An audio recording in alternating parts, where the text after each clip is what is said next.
ലോകം ഇനി ജപ്പാനിലേക്ക് പോവുകയാണ്. ഇനി മണിക്കൂറുകൾ മാത്രം, ഉറങ്ങാൻ പോലും ഭയം.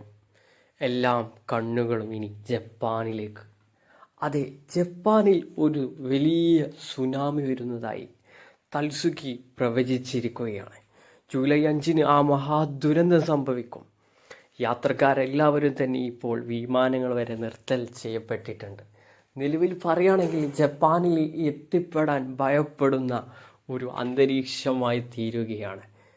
നാളെ പുലർച്ചെ ആ ഒരു അപകടം സംഭവിക്കും എന്നാണ് നിലവിൽ പ്രവചനങ്ങൾ വന്നിട്ടുള്ളത്. ഒരുപാട് പേര് ഇപ്പോഴും ആശങ്കയിലാണ്.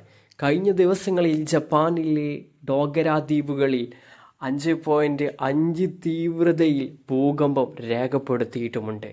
രാജ്യത്തേക്കുള്ള യാത്രാ പദ്ധതികൾ ഉപേക്ഷിച്ച് സഞ്ചാരികൾ ഡേഞ്ചറസ്. അതായത് തൽസുക്കി പ്രവചിച്ച മിക്ക പ്രവചനങ്ങളും നിലവിൽ നടന്നതായിട്ട് കേൾക്കുന്നു. അതായത് കോവിഡും അതുപോലെ തന്നെ ജപ്പാനിൽ തന്നെ സംഭവിച്ച മറ്റു ഭൂകമ്പ ദുരന്തങ്ങൾ പോലും തൽസുക്കി പ്രവചിച്ചതായിട്ട് അറിയപ്പെടുന്നുണ്ട്. ജപ്പാനിൽ രണ്ടാഴ്ചക്കിടെ 900-ത്തിലധികം ഭൂകമ്പം. ഇനി 2 ദിവസം മാത്രം.